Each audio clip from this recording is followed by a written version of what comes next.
سلام، من آیلینم. برگشتم با فصل جدید پادکست سام. این بار با کتابی که به خیلیاتون قولشو داده بودم و منتظرش بودید، درد عشق زلیخا، نوشته استاد جلال ستاری. کتابیه که به قصه یوسف و زلیخا از نگاه اسطوره شناسی میپردازه، ولی ما اینجا میخوایم که اون رو با نمادشناسی یونگی پیوندش بزنیم. روش من روش کوچینگ یونگیه، پس هر چیزی که توی این پادکست یا پیج اسرار زنانگی میشنوین از همین نگاه میاد. قول نمیدم هر هفته منظم باشم، تمام سعیم رو میکنم، ولی روال انتشارمون شنبه هاست و مطمئنم قدم به قدم با هم تجربه جذابی خواهیم داشت. اگر از این گفتگوها لذت میبرین، حتما پیج اینستاگرام اسرار زنانگی رو هم دنبال کنین. خب به نظر من این اپیزود قشنگ ترین اپیزود این فصله. یعنی وقتی خودم داشتم می نوشتمش یه حس خیلی خوبی بهش داشتم. توی این اپیزود قراره به داستان وصال یوسف و زلیخا بپردازیم و به قدری این احساسی و قشنگه که به نظر من هر چقدر میگم من خودم خیلی ذوق داشتم وقتی میخواستم این رو وقتی اینو نوشتم تموم شد و بعد میخواستم که ضبطش کنم. داستان یوسف و زلیخا به روایت قرآن همینجا پایان میگیرد، اما صاحبان اخبار آوردن که عزیز چند روز پس از معزولی درگذشت و ملک زلیخا را به زنی یوسف داد و نیز آمده است که عزیز زلیخا را پس از آنکه به گناه مقر شد و به بیگناهی یوسف اعتراف کرد طلاق داد و به خانه اش باز فرستاد. زلیخا بیامد و به خانه نشست و هر ساعت دوستی یوسفش زیادت می شد تا 17 یا 18 سال شب و روز بر این عشق گریست. مالش رفت، خود ناتوان و نابینا شد و سرانجام گفت از تو ای بتی که نسود کنی و نزیان بیزار شدم و به خدای یوسف ایمان آوردم. حالا که می روی همراه جاده ها، برگرد و پس بده تنهای مرا.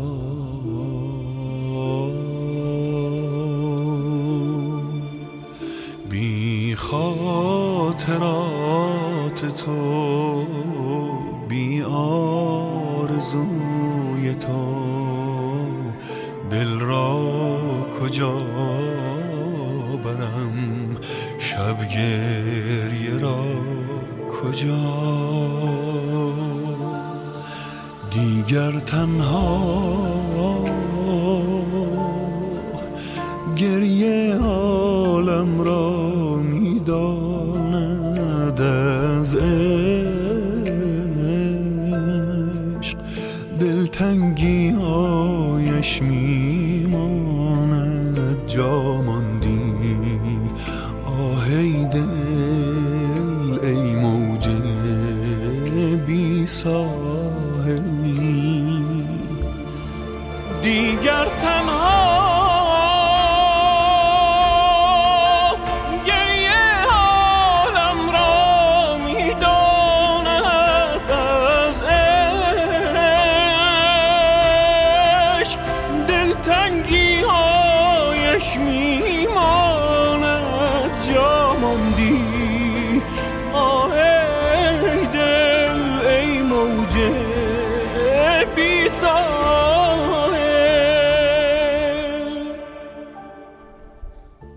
از اینجا قصه‌مون وارد یه فصل انسانی تر میشه.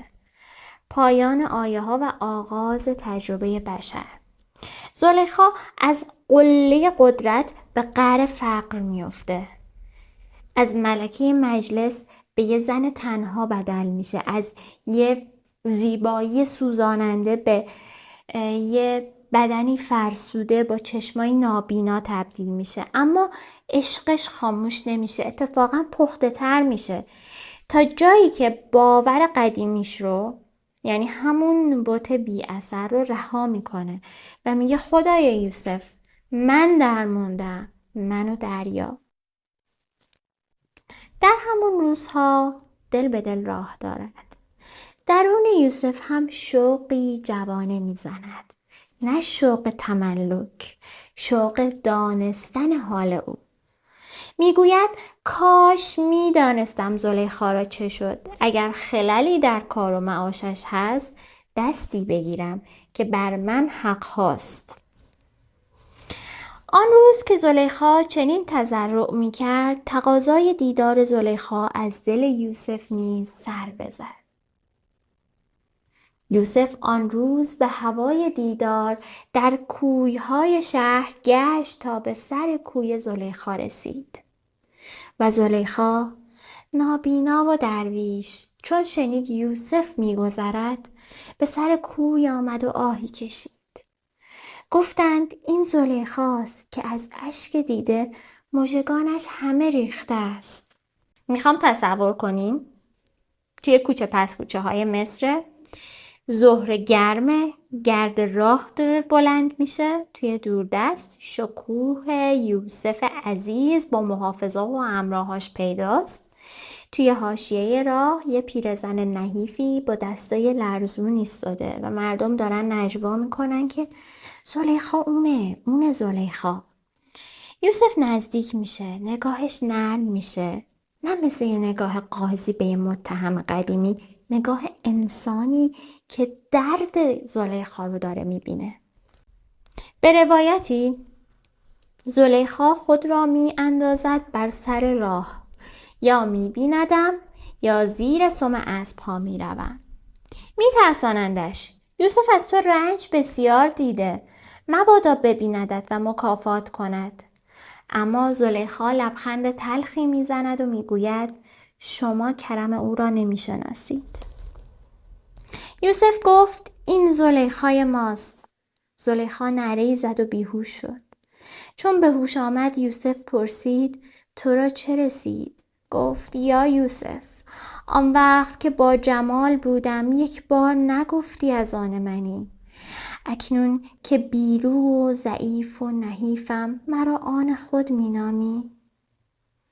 این جمله ستون این فصله. آن وقت که با جمال بودم، اکنون که نحیفم. یعنی عشق از تصاحب زیبایی عبور کرده، یعنی به حقیقت پیوند رسیده. اما تعادل هنوز کامل نشده، باید بدبستون رنج برابر بشه. یوسف ماه به ماه آنچه کفایت زلیخا بود نزدش میفرستاد و پیغام میداد یا زلیخا، من در مهنت صبر کردم تا به دولت رسیدم، تو نیز در فرقت صبر کن، باشد که به وصلت رسی. این بار یوسف دست میگیره، اما هنوز از وصال خبری نیست. وصال دیگه معامله عجولانه دوتا نفس نیست، باید دوتا مسیر درونی کامل بشه. یوسف بیرون به یوسف درون زلیخا بدل بشه و زلیخای بیرونی به زلیخای خدا آشنا بدل بشه. گفتند زلیخا را اگر بگیری، گفت اگر بیوه‌ای باشد به زنی گیرم، اگر شوی دارد توانگرش کنم. زلیخا گفت بر من مخند، آن وقت که با عز و جمال بودم ننگریدی. اکنون که بیرو و ضعیف و نابینا و خوارم رغبت کنی. در مشهورترین تصویر این روایات یوسف میپرسه آن عشق یوسفیت کجاست؟ زلیخا میگوید آن تازیانه را بیاور. سر تازیانه را بر سینه میگذارد و آهی میکشد. آتشی از درونش بر میخیزد و تا نوک تازیانه میدود. یوسف دل نازک و بیتاب تازیانه را میاندازد. زلیخا لبخند تلخ میزند. ای بی‌طاقت، کمتر از زنی؟ من سالهاست این آتش را در سینه دارم و میسوزم، تو به یک لحظه تاب نیاوردی؟ اینجا ترازو مساوی میشه، یه پیرهن به ازای یه پیرهن، یا آتیش به ازای یه آتیش. رنج دو طرفه روا میشه، زمین وصال هموار میشه. یوسف گفت حاجت خواه تا روا کنم. گفت مرا به تو 4 حاجت است: توانایی و عز و جوانی و بینایی. یوسف دانست که جوانی و بینایی جز به خدا نتوان داد. او را به زنی گرفت. خدا جوانی و بینایی به زلیخا باز داد و باز آن جمال نخست شد و یوسف بر وی شیفته گشت، چنان که در اول زلیخا بود. چه واژگونی زیبایی اینجا اتفاق میفته. معشوق دیرینه حالا مشتاقه. عاشق سالیان وقار میگیره. زلیخای نو دیگه اون زلیخا نیست. او به عبادت میسته، ولی یوسف مشتاق خلوت با اون میشه و زلیخا میگه آنگاه که در طلبت بودم از خدمت حق غافل بودم. اکنون که او را شناختم تا از عبادت فارغ نباشم به خدمت تو ننگرم. عشق از اروس سوزان به آگاپه روشن میرسه.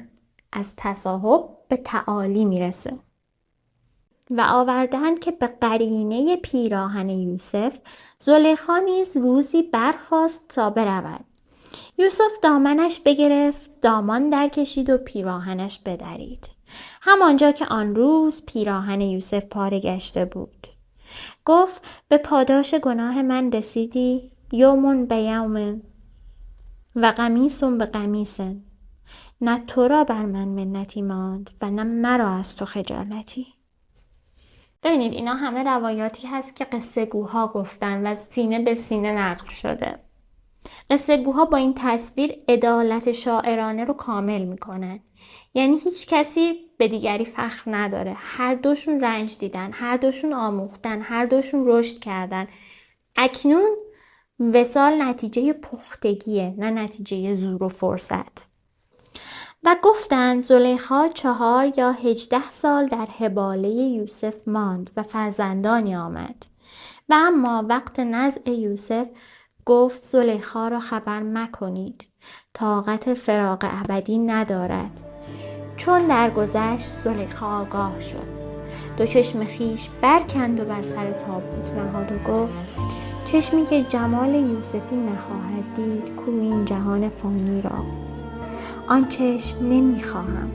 سپس گفت بار خدایا اگر مرا نزد تو قدریست، جانم بستان و به صحبت یوسف در رسان و حق دعایش را اجابت کرد. حالا که می روی همراه جاده ها، برگرد و پس بده تنهایی مرا. بی خاطرات تو، بی آرزوی تو، دل را کجا برم، شب گریه را کجا.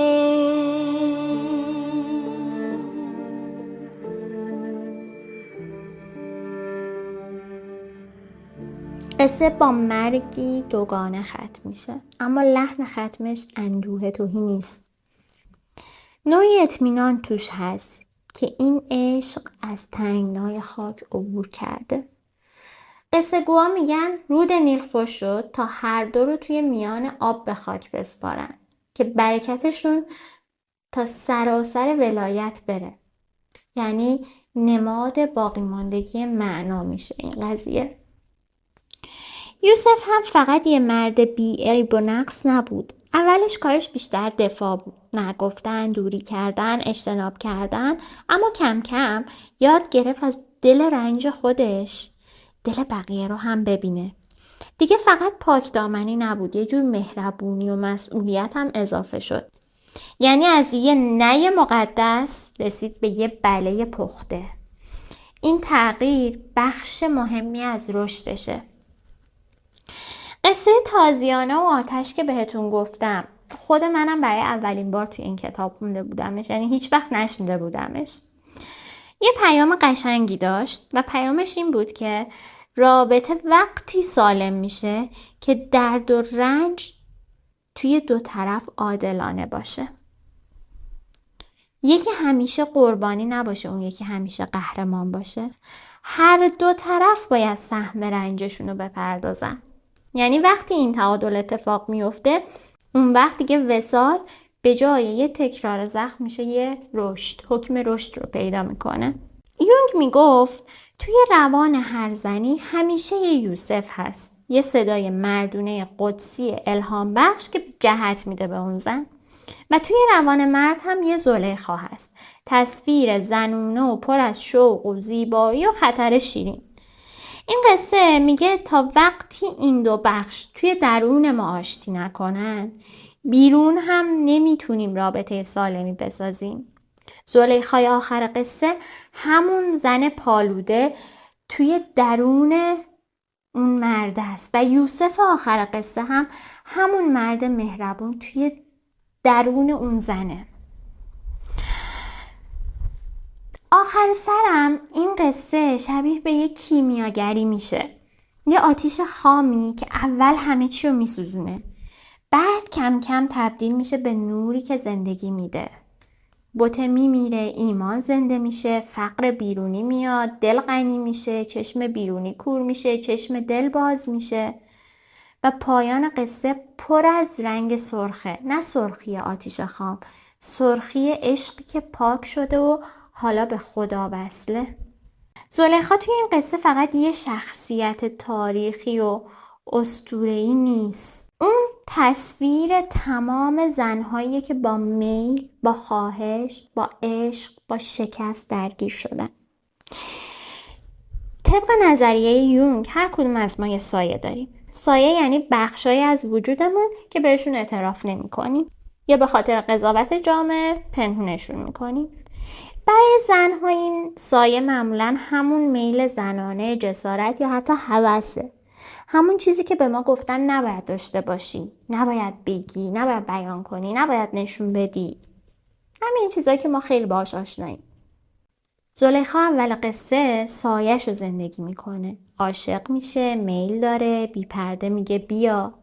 و این میل چون هنوز خام و نشناخته است میتونه همه چیز رو بسوزونه. مثل یه آتیشه. و همه چیز هم میسوزونه در واقع برای زلیخا. آبروش و احترامش و رابطهش و همه چیزش رو میسوزونه. اما همین زلیخا وقتی که به قهر میفته، وقتی همه چیز رو از دست میده، حتی بینایی چشمهاش رو هم از دست میده، یه چیز تازه رو کشف میکنه و اعتراف میکنه من بودم. نفس منو کشیده توی این راه. و همون لحظه است که سایه‌شو میبینه. و این دیدنه این همون ادغام سایه است. همون جاست که عشقش تازه یه کیفیت پیدا میکنه. یه کیفیت جدید. دیگه فقط هوس تصاحب نداره. عشقش یه جور عشق قدسی میشه. اما پیامش برای ما زنا چیه؟ خیلی مفصل و صمیمی بخوام بگم، خیلی ساده بخوام بهتون بگم، هر کدوم از ماها یه بار زلیخا بودیم. زلیخایی که وقتی همه چیز داشتیم ولی یه نفر رو خواستیم و اون ما رو نخواسته. زلیخایی که وقتی برای عشقمون سالها صبر کردیم فقط اشکامون بیشتر شده. زلیخایی که وقتی با همه زیبایی‌ها و توانایی‌هامون بازم انتخاب نشدیم. زلیخایی که وقتی اینقدر دویدیم دنبال رابطه فقط آخرش برامون خستگی و تنهایی مونده. این قصه داره به همین زلیخاها، به همین ماها میگه که این تجربه ها پایان همه چی نیست. سقوط میتونه آغاز باشه، شکست میتونه دری باشه که به خودت باز میشه.